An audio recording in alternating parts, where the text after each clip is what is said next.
Does it ever feel like you're a marketing professional just speaking into the void? Well, with LinkedIn ads, you can know you're reaching the right decision makers. You can even target buyers by job title, industry, company, seniority, skills. Wait, did I say job title yet?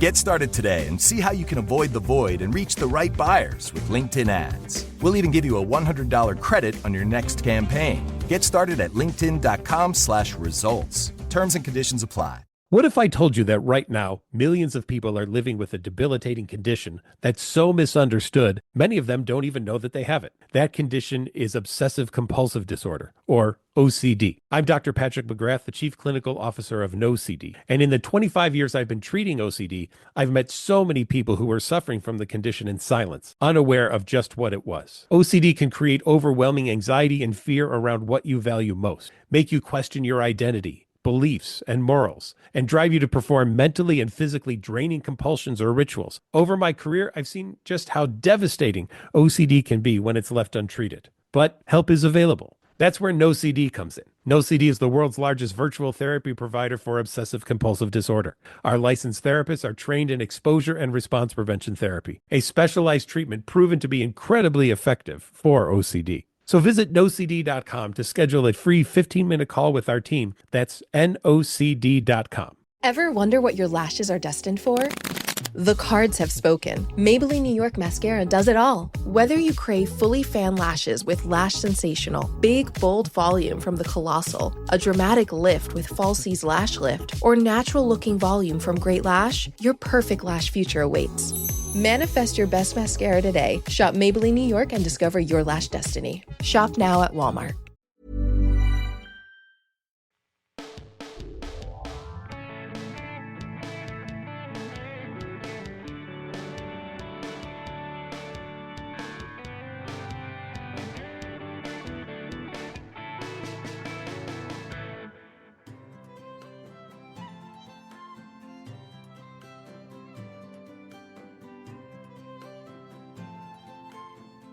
Hi, I'm Christy Shriver, and we're here to discuss books that have changed the world and have changed us.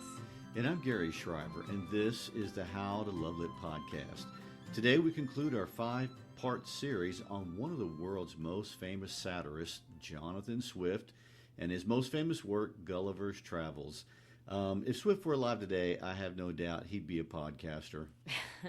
Well, he'd likely have his own Netflix comedy special. I mean, he is irreverent as he is relevant, and those two things make great comedy.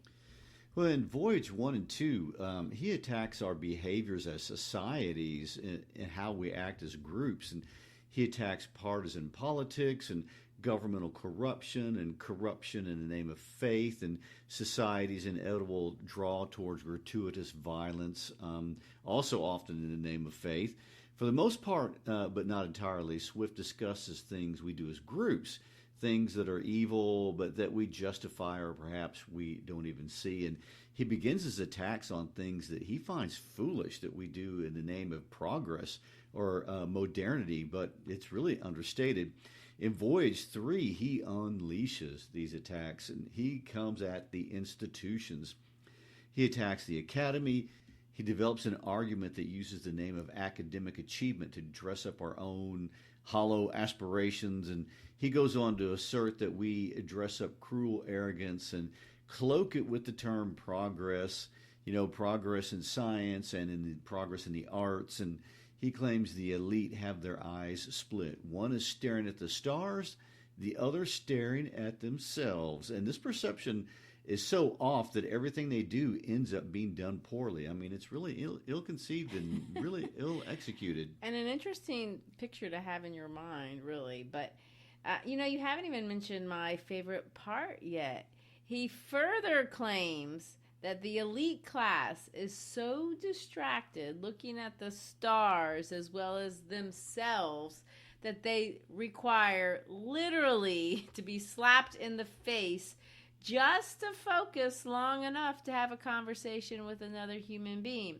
They hire people to constantly slap them every few minutes because just after a few minutes, their attention is off either upwards or inwards. I mean, it's so funny. It's a great picture, really. And a service, I think flapper services might be something we could use today if we weren't harsh enough. He claims that while looking progressively into abstractions that likely we'll never realize, these same elites simultaneously and numbly oppress people, the people that they deem to be less educated, less affluent, less cultured, lesser in any way. And by lesser, I mean physically lesser. They live on a lower plane below them. I'll tell you what, I promise right now that if I ever become internationally famous and wealthy beyond my wildest dreams, You need a flapper. I will hire a face slapper so that I can stay in the real world. Oh my gosh. Well, we don't want to forget that he starts the voyage off with an inside joke targeting Reformed Protestants, basically calling them heretics. Oh, yes, for sure. I mean, he is, what do they call that when you offend everyone? He's an equal opportunity offender. An equal opportunity offender. Because Swift broadens the people he's trying to offend in Voyage 3, and it gets harsher. True. In Voyage 3, if you consider yourself in leadership at all, you should feel insulted at some level. And his insults to women as a group are more obvious in each voyage, and I notice that you haven't made much of that, which is unusual for you. No, I mean, I really haven't. And the reason is, when Swift insults women, I don't know why, but it just doesn't feel patronizing. I mean, he does mock women for sure, but he's offending everyone. The attacks on women don't feel any worse to me. And honestly, they're kind of funny. A good satirist, and that's what's so crazy about good satire. They know how to insult you, and you can just take it. And of course, this brings us to the most abrasive and the most famous voyage. In fact, this is what we call Juvenalian humor for sure. Juvenalian? Wow. What is that? Yeah, well, basically, and this is an uber simplification, but there are two Latin guys that get the credit for creating satire. A guy named Horace and a guy named Juvenal. Horace was funny, Juvenal was mean. And Swift goes from one to the other. In Voyage 1, it's indulgent, witty. Voyage 4, we're talking sarcastic. He's biting, mean, but it's more serious. It's not funny anymore. We feel the difference of the sarcasm when we hear it. Animal Farm, that's a good example of Juvenalian satire because it's not really funny. So, in Voyage 4, Swift attacks our essence as humans. This voyage mocks our ability to feel and express passion. He attacks our ability to reason and our inability to balance passion and reason. And these, he sees these as warring forces within our souls. And that, of course, comes from his Christian worldview. It's taken right out of the writings of St. Paul. Critics have argued for years whether Gulliver speaks for Swift as he advocates for a world run by reason. And critics ask if Gulliver's opinions are Swift's opinions about the world, or is Swift attacking people like Gulliver? Is Gulliver supposed to be us, the reader? I know it's a little bit confusing, but in a nutshell, is Swift attacking Gulliver, and we're Gulliver in this scenario? Because Gulliver is clearly nuts. Well, we've been stressing that Gulliver is gullible, which is even, kind of difficult to say. It doesn't stand to reason, at least to me, that he would see himself as gullible. So it makes more sense that Gulliver's views are not Swift views, but things he believes we believe, just taken to an extreme. No, I agree. Lemuel Gulliver is definitely no biblical Lemuel, as in King Solomon of the Bible. Gulliver is wise in his own eyes, but not in Swift's eyes, and certainly not in our eyes. Gulliver is gullible, but he also goes crazy. He's not wise. He's everything we should be wary of in some way. However, having said all that, there is this sense that Swift does include him in the group of people that he's willing to mock. I think we can say that Swift sees some of himself in Gulliver. It's likely, and I want to put it this way, he doesn't want to be Gulliver. I want to see things more clearly than Gulliver sees. I want to have balance in my life. I want to be not so driven that I want to climb up these social hierarchies so much so that I abandon my family. But I can't. I am him. And perhaps you are too. So you're saying Swift is and is not Gulliver. It's a paradox. And of course, a paradox is an idea that doesn't seem like it could be true on first pass, but the longer you think about it, it does make sense. I mean, Swift claims, and I hope we can make his case for him, that we are both Yahoo and Huinum or Huinum or however you want to say that. When we have the negative traits of both of these species that he's going to introduce here in Voyage 4. Humans, even at our best, do not make sense, and we don't see our faults almost ever. He starts off with this quote, I continued at home with my wife and children about 5 months in a very happy condition. If I could have learned the lesson of knowing when I was well. You know, one thing about humans, we don't learn our lessons vicariously, do we? We often don't even learn our lessons the hard way. Let's look just at the beginning. Why in the world is Gulliver leaving his family again? He's already abandoned them 3 times for these foreign trips. He's already abandoned his family for years. No, I'd say we often don't. And I want to point out that if we read some of Swift's letters to other people, especially the famous ones like the one to Alexander Pope, where he said he hates tribes of men, but he loves individuals, we see that over the course of Swift's life as he grew older, he learned to love people just as they are, not necessarily expecting or requiring or maybe even wanting them to be more reasonable. In one letter to Thomas Sheridan, he says this, expect no more from man than such an animal is capable of, and you will every day find my description of yahoos more resembling. That's terrible. When Gulliver arrives at this island, he meets human-looking creatures, but they are obviously not humans. They are yahoos. They look like us physically, but they lack one very basic human characteristic. They're totally irrational. They have no ability to reason. In fact, they seem to have less ability to reason than household pets in our world, and who at least know when to turn down bad food. The yahoos are the total and full expression of unrestrained passion in all of its forms, like rage and lust and greed and gluttony, and they're all those things, and they can't be tamed, and they are pretty disgusting. Well, he does create a totally negative description of them. But I will say, if you notice, they do live in community. That is their redemption. But they're fiercely loyal to each other to the point that Gulliver is kind of afraid of them at times, which I point out is something that you can't say that Gulliver is. I mean, he is definitely not living in community or loyal to his. Swift is suggesting, even here at the beginning, that we are both Yahoo and Huinum in mild form. We have the negative traits of each species. Look at Gulliver here. He leaves his wife and she's pregnant. That's terrible and not loyal. He takes a job as a ship captain. He loses one man to pride, a bit of irony there. He loses another to disease, which, again, more irony. He is a doctor. Then he is forced to hire buccaneers. Those are his words. They were, and I quote, rogues when I had picked up debauched my other men, and they all formed a conspiracy. Gulliver is betrayed by greedy people. Everything he is and has experienced is an expression of things that have gone wrong with humans. His arrival on this island is not an accident. It's treachery. It's an act of human violence. It's greed. His men mutiny and abandon him, and it's all pretty terrible. Gulliver walks down the road after arriving in this unknown world, and he sees these creatures, these yahoos, and his response is to attack them.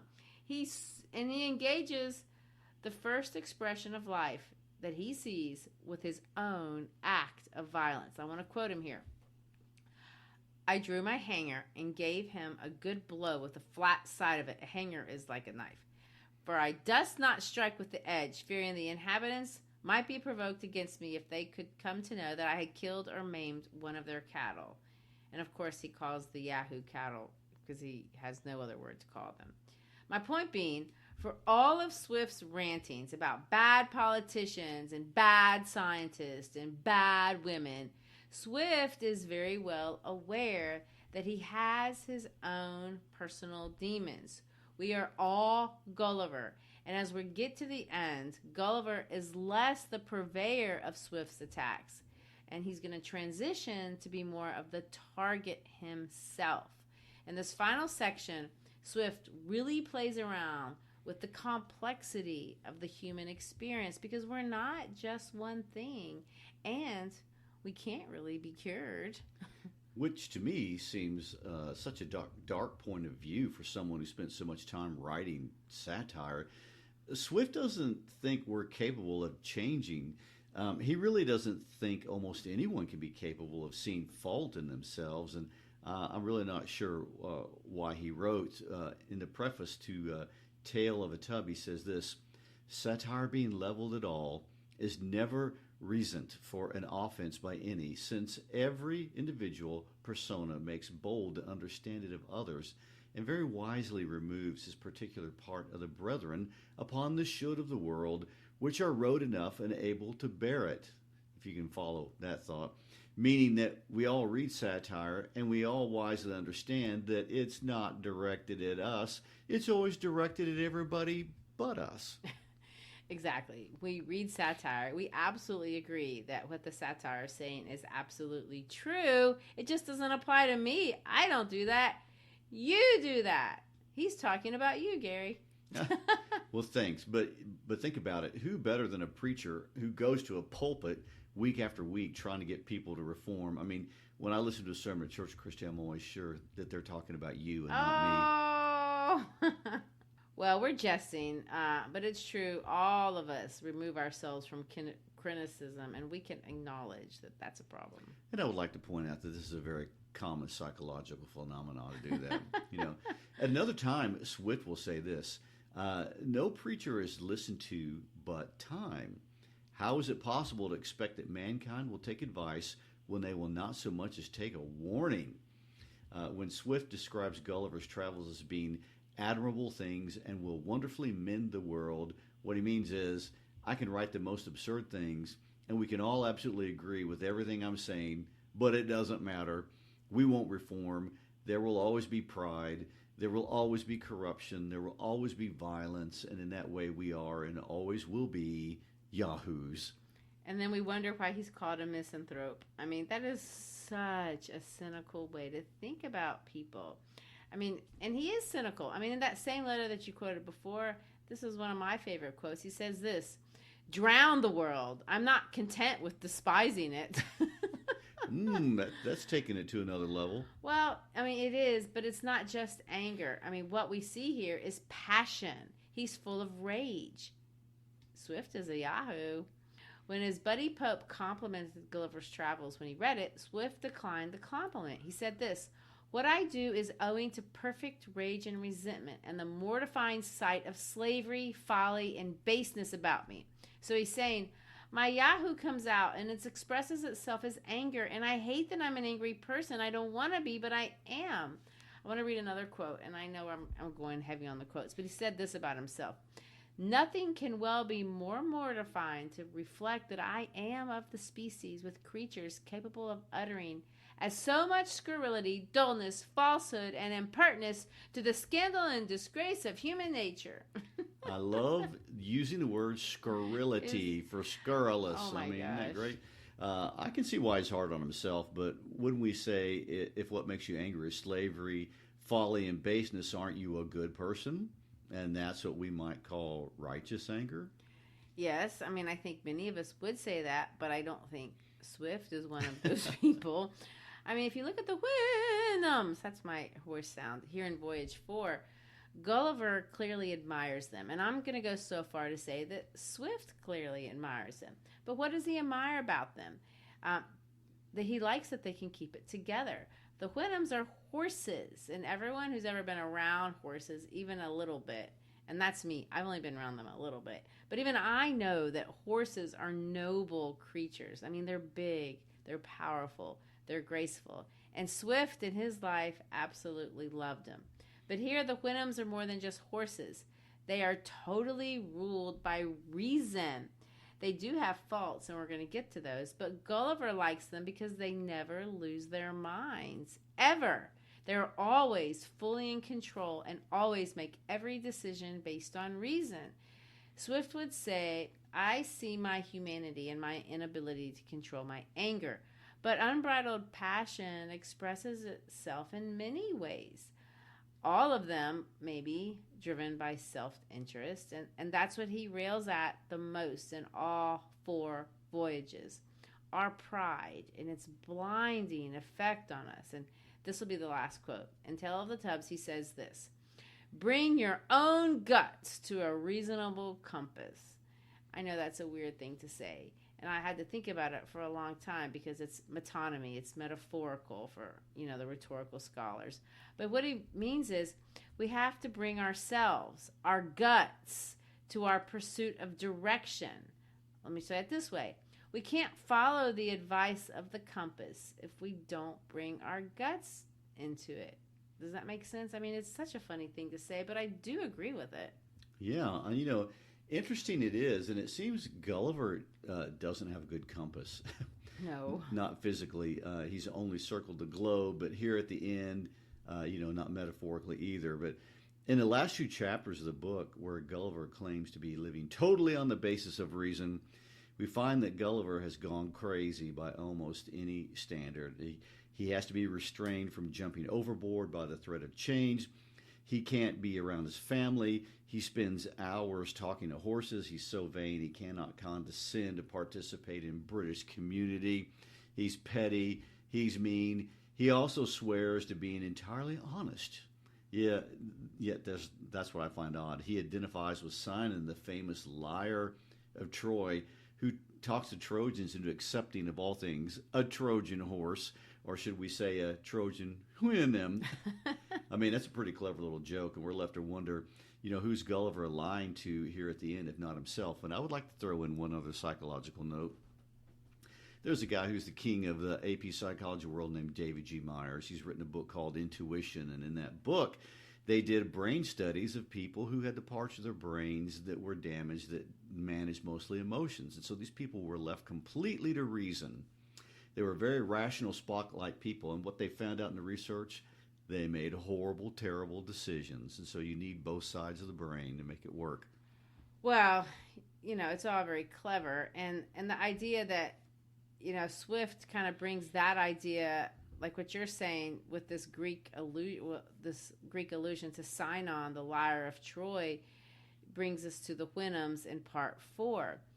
If Gulliver is not a good person who can make good decisions, and he's basically turned himself into a horse, what is it about the Houyhnhnms that Gulliver is mocking? I mean, they don't lie, they don't steal, they all work hard, they never shaft each other. How could any of these things, how could this species be compared to a Trojan horse that the Greeks used to destroy the Trojans? As you pointed out, Swift has done nothing but praise the wisdom and greatness of the ancients. And aren't the ancients in many ways like the Houyhnhnm community? I mean, Swift spends 3 voyages building his case, and it's not hard to do, that humans are petty, corrupt, we're blind to our pride, we're competitive, we're violent, we're self-serving. And I don't think anybody would disagree with that. I mean, we are all of those things. Even here, we see more of that. I mean, the Yahoos who look like us are naked, they're dirty, they're hairy, and totally feral. Why would there be any reference to a Trojan horse, a horse of all things that has come to represent, deception for over 1,000 years? In what way could a species that doesn't even have a word for deception or a lie really ever be deceptive, or the thing that is not? Exactly. And that's the question that we arrive at. So let's look at the mighty Houyhnhnms. I mean, it's easy to see what's wrong with the Yahoos. They wear their flaws on their, hairy, naked, unrestrained, feral bodies. I like that word, feral. But what about the Houyhnhnms? Gulliver, if we recall, wherever he goes, he strives to imitate whatever culture he's in. I, by the way, do the same thing. Well, aren't we all supposed to? Hence that famous phrase, when in Rome, do as the Romans. As much as you might love McDonald's if you're in Paris, though, get the quiche. So true. Just be a good citizen of the world. Well, exactly. And learn the language. And Gulliver does that too. I mean, he's impressive like that. I mean, he's learned every language from every land. He enters into the culture. He's copied the mannerisms of the Lilliputians as well as the Brogdendads. He's not keen on the Lilliputians, obviously, but he studied and admired all of the different governments. So he's not a novice here, and in many ways, and after all of his admiration and after all of his study, he is impressed by this group, the Wenhams, the most. So what's impressive about them? There's a lot to admire. I think, first of all, it's a drama-free land. Look at their maxim, to cultivate reason and to be wholly governed by it. Well, this is the opposite of the Yahoos. They are the complete expression of what it means to be totally selfish and totally unrestrained. I mean, if the Yahoos had a motto, which they don't, but it would be something like, whatever you feel, that's what you should express and do. They have no self-monitoring behaviors of any kind. They have no limitations on their sexual behavior specifically. They show no restraint when it comes to food or pursuit of possessions or anything. Yahoos express no guilt, no shame, no limits, no hygiene. Wenhams are the opposite. They value strength in males, good looks or comeliness as they call it in females. They pair up sexually solely to make finer physical specimens. Everything is restrained, calculated, and on purpose. Marriage is arranged as one of the necessary actions of a reasonable being. That's a quote. To prevent overpopulation, couples cease to have intercourse after they produce a foal of each sex. If someone loses a foal, another couple will donate one to replace it. Marriage is reasonable, and I quote, not upon account of love, but to preserve the race from denigrating.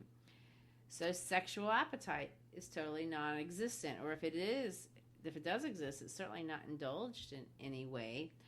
Wenhams are just friendly, and they're good to each other. They're polite. They're courteous. The kind of people you'd love to have as neighbors because their property is always clean and perfectly groomed. Well, maybe they'd also be the sort of people that would report you to the homeowners association if you were too loud after 10 p.m. Oh, I think they for sure would do that. I mean, they love, quote, everybody, if you want to call it that. But no one gets preferential treatment for any reason. They, quote, love strangers. They think of them just as much as they do their own children. Let me quote them. A stranger is equally treated with the nearest neighbor. Wenhams don't have personal friends. No one is singled out.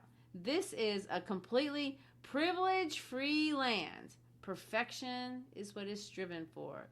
They hold all things in common, and no one takes advantage of that.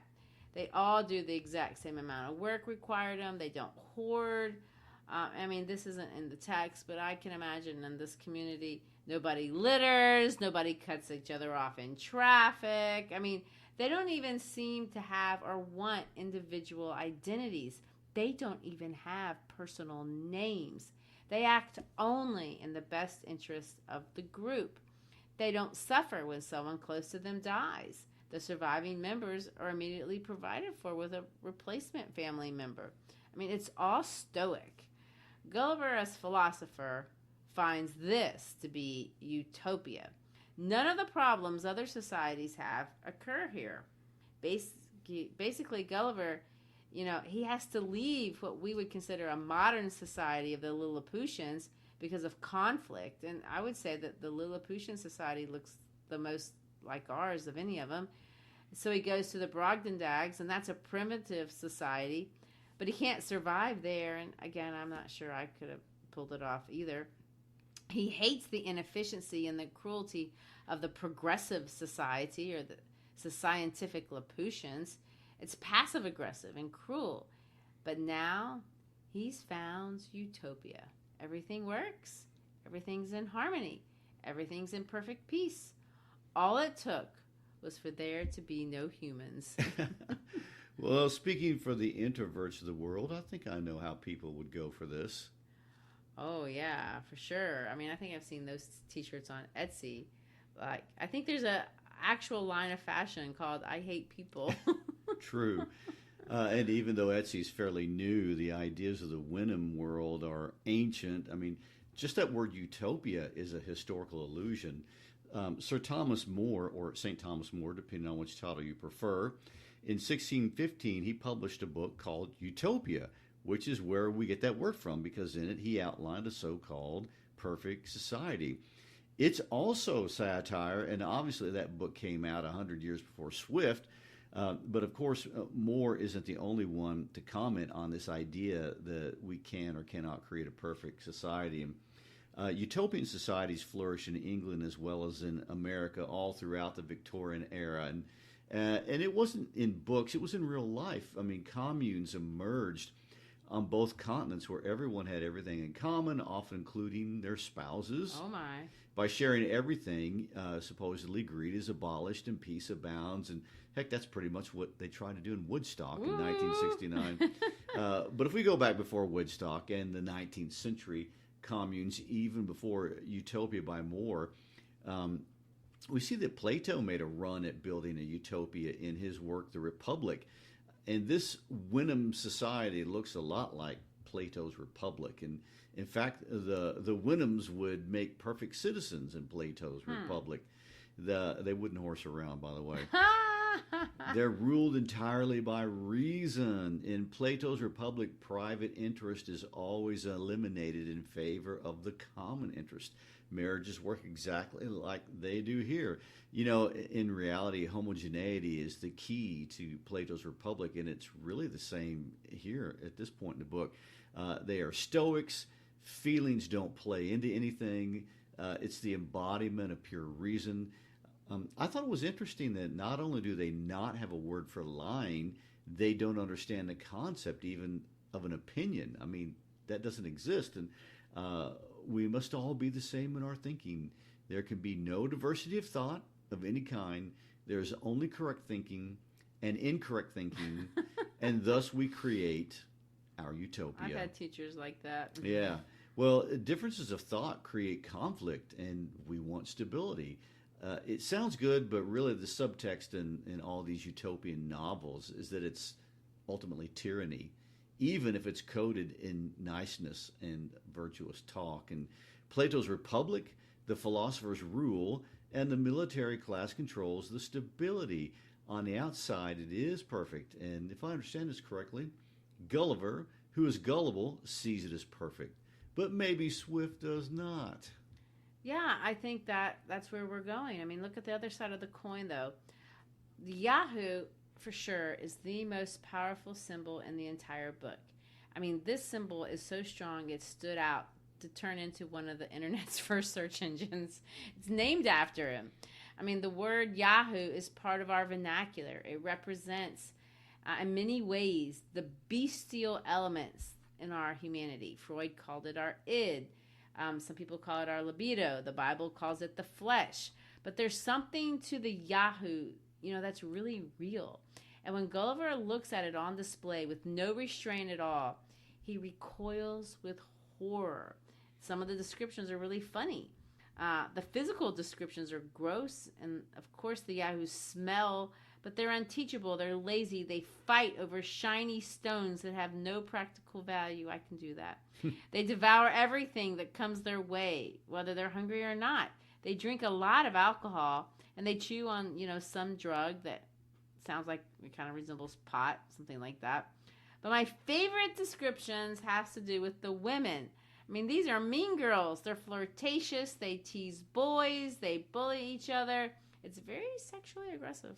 Sounds like a movie that's been made. Oh, more than once. Well, and let's not forget that he picks on redheads. He so does. He actually says, and I quote, "Redheads of both sexes are more libidinous and mischievous than the rest whom yet they have much exceed in strength and activity. I mean, it's so terrible and ridiculous. And what did the redheads do to deserve that I accusation? know. They've been getting it for years. We can't forget that not only do we see these vivid illustrations of Houyhnhnms and Yahoos, Gulliver also describes Europeans, and the Houyhnhnms get to assess us. And what stands out the most, and of course we don't have time to go in all the description of the Europeans, but it's clear that we have an insatiable propensity toward violence at every level. Again, Swift witnessed the aftermath of war and violence all of his life and never saw anything that justified it. True, knowing that, though, and it's not surprising to see Swift have Gulliver's master arrive at the conclusion from Gulliver's descriptions that Europeans, and by Europeans he means us, people that have reason but are Yahoos, we're worse than Yahoos because we have reason. And against all reason, we choose violence. When he talks about the violence in our world, he uses this technique called defamiliarization. He describes violence as if we didn't know what he was talking about. We hear him talk about soldiers and how we have people that are paid to kill other people that they don't know and they don't have any reason to do it and they just do it anyway. We understand what they're talking about. We also know that's what happens in war. Of course, it's crazy, but it's also more complicated than that. Or is it? I mean, isn't that the question in the subtext? Why are we doing all these terrible things to each other? Oh, yeah, and it gets, goes crazier than that. The descriptions of the inbred elite people and corrupted lawyers. I mean, it's really kind of funny. But it boils down to the idea that with our ability to reason, we should do better than what we do. But we've corrupted our reason, and so we are worse than the stupid animalistic brutality of animals like you might see in the Serengeti or somewhere. I mean, no one blames cats for chasing rats or squirrels. We don't blame lions for eating antelopes. So the point being, it's more dangerous to be us than to be a Yahoo because we're not animals. We should have a sense of morality. Gulliver, of course, agrees with this and then begins to hate his own people. And thus we see he earns his name Gulliver because he is gullible. He's gullible because he can't sort out or judge or really understand what he's seen. He actually accepts, and this is in a land where they have no dishonesty or lies, but he's going to accept 2 lies about the world that are embedded in this Houyhnhnm culture. The first lie is that reason alone is enough to create a livable society, and it's not. It may be enough to create a peaceful society, but Dr. King teaches us that not all peace is a positive peace, and I would argue that what they have is not a positive peace. The second lie that Gulliver believes is that humans are Yahoos, and we're not Yahoos. Swift quickly reminds us that we're not. The minute Gulliver is rescued, because he's rescued by the kindest and most noble character in the entire book, Dom Pedro. I am interested in talking about Dom Pedro and the rest of what happens to Gulliver when he goes home, because I know these are very important ideas coming together in many ways that really unify all the disconnected ideas in the book. But we cannot leave Houyhnhnm land before talking about how the Houyhnhnms want what they want to do with the Yahoos. And I find this is so fascinating from a historical sense and absolutely think this is likely what drew in George Orwell to this book. The Houyhnhnms come very close to using the phrase final solution. You cannot help but think of the Nazis when we see how they reasonably handled unwanted people. And this is where Christian values conflict with the greatest with reason. To them it appeared reasonable to get rid of imperfect people, unwanted people, even bad people. It is reasonable that the group is more important than an individual, and the Yahoos are definitely disgusting, so why not exterminate all of them, especially if you could do it humanely? I mean, that would be the reasonable, logical Houyhnhnm thing to do. Well, and that's the conclusion that Gulliver agrees with by the end of the voyage, and I quote, "When I thought of my family, my friends, my countrymen, or the human race in general, I considered them as they really were, yahoos in shape and disposition, perhaps a little more civilized and qualified with the gift of speech, but making no other use of reason to improve and multiply those vices whereof their brethren in this country had only the share that nature allotted them. When I happened to behold the reflection of my own, for in a lake or a fountain, I turned away my face in horror and detestation of myself, and can better endure the sight of a common yahoo than of my own person. That's the lie. Gulliver comes to accept the Wenham's assessment of him, because for all of our faults, and we have faults, but we're not yahoos. Swift reminds us this. That's where I'm going immediately. Gulliver, after he's discarded like garbage from the Wenhams, from their world, he's picked up by a Portuguese sailor. And Dom Pedro, by the way, is a successful ship captain, and Gulliver is a failed one. Even Gulliver admits, and I quote, that Dom Pedro's whole deportment was so obliging, added to the very good human understanding, that I could tolerate his company. Isn't that obliging of him? Dom Pedro offers Gulliver arguments for why he needs to go home to his family.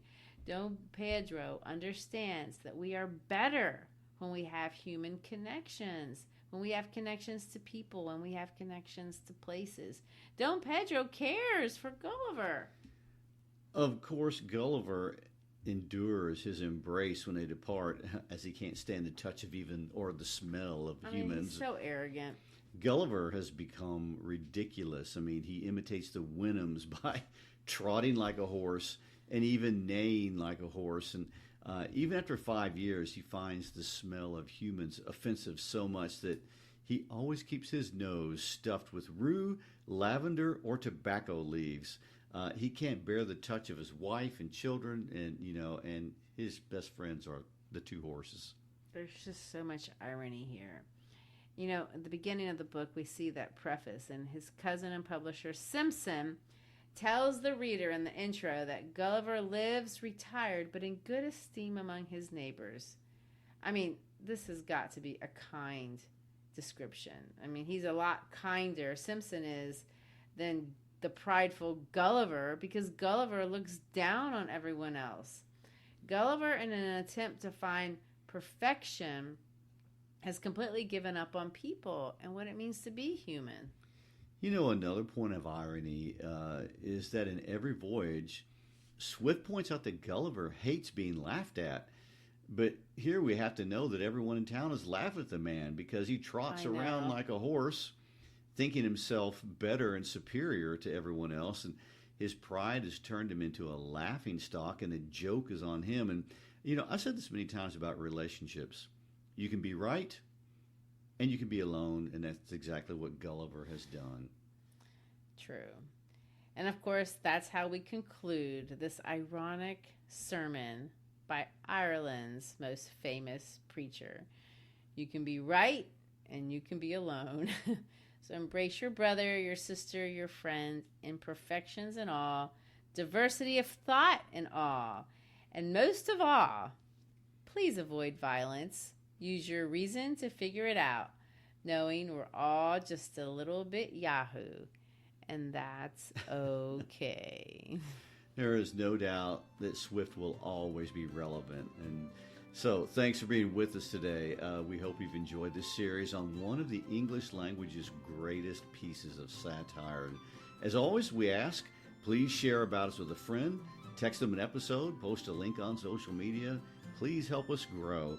And of course, if you're an educator, check out our free listening guides on our website at howtolovelitpodcast.com. And also, while you're there on our website, you can get a t-shirt, a mug, kitchen magnet, all kind of things. Thanks again. Peace out.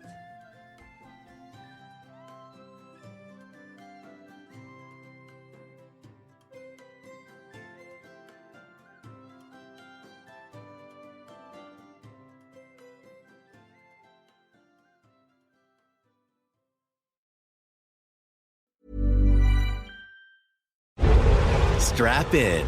You're in the race with F1 TV Premium. See what the race director sees with custom multi-view. Watch every jaw-dropping moment in live 4K UHD. across up to 6 screens, uninterrupted. Experience ultimate live immersion with F1 TV Premium. Available on selected devices. Ever wonder what your lashes are destined for?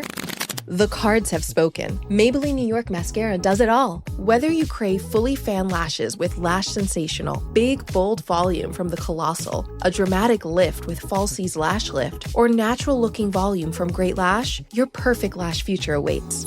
Manifest your best mascara today. Shop Maybelline New York and discover your lash destiny. Shop now at Walmart. Are you looking for a Columbus car dealership built on tradition and trust? Byers Auto has been family-owned and operated since 1897, evolving from horse-drawn carriages to the horsepower of today's leading vehicles. We're known for our new cars, but we also offer an extensive inventory of pre-owned vehicles that meet our rigorous standards. And with that comes peace of mind. Discover the value of a Byers pre-owned vehicle. Visit us in person or shop online at buyersauto.com. Come see why it's better to buy at Byers.